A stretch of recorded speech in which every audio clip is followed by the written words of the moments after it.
Hey guys, so the sun is out today and I am super happy because when I say it's been raining for the past 2 weeks, it's been raining for the past 2 weeks. So it's a beautiful day and I thought I'd film.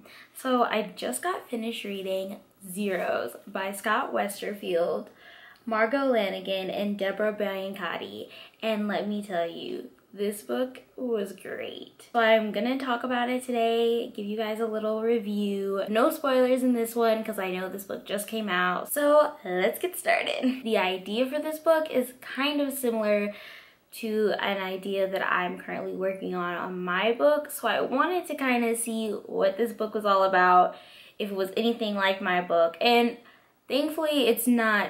It's sort of like my book, but not anywhere near what my book is about, so that's great. So first of all, this book is amazing.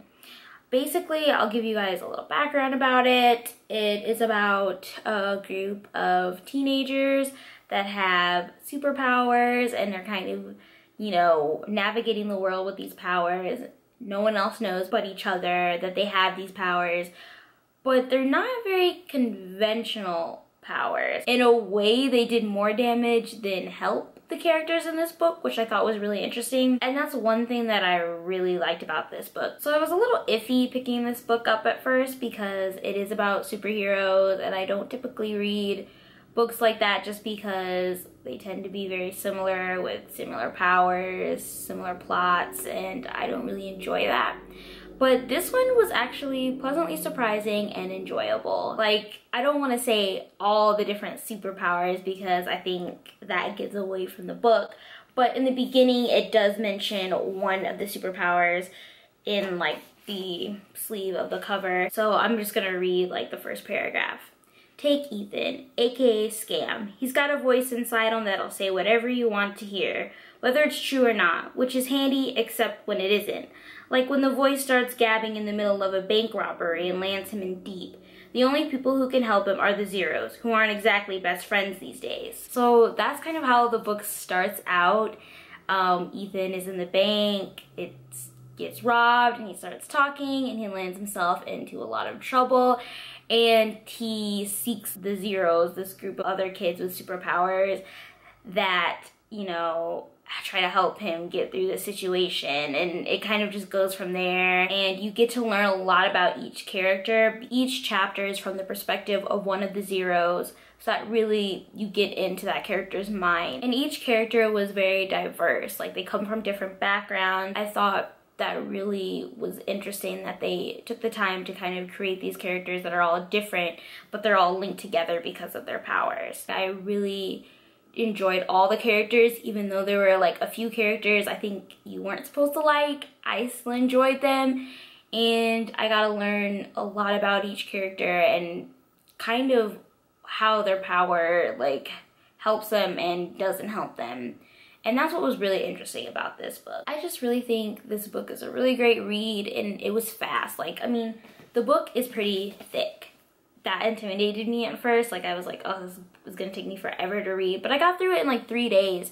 And I think if you really push yourself, you could get through it in a day if you really wanted to. It's a very easy read, and you get through it very quickly.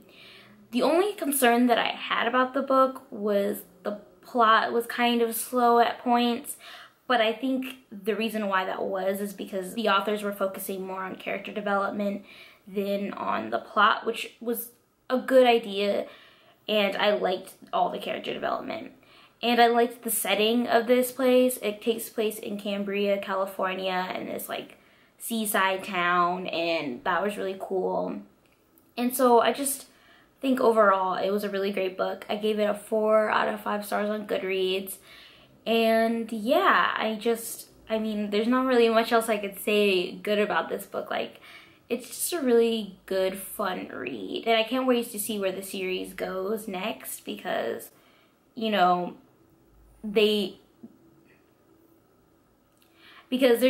I can't wait to see where the series goes next because there is this kind of like mysterious aspect to the book because they don't know where their powers come from and they were just basically born with them. So that's pretty interesting, and I kind of wish I waited until the second book was out to read this, because now I'm like anxiously waiting to figure out what happens.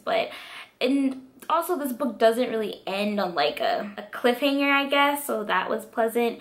So it almost could be a standalone book on its own, and that was really great too. And I think this book would make a really great movie too, so I'm hoping they make it into a movie series, because that would be fantastic. And I just love the dynamic of this book. The characters are all interesting and how they interact with each other. And yeah, I think it's a great book. I recommend it to anyone who likes superheroes or anyone who doesn't, because I found it interesting. So that's all I have for you guys today. Thanks, and I'll see you guys next week. Bye. Yeah, these are all the books I bought in October. I think I bought too many. But let's get started.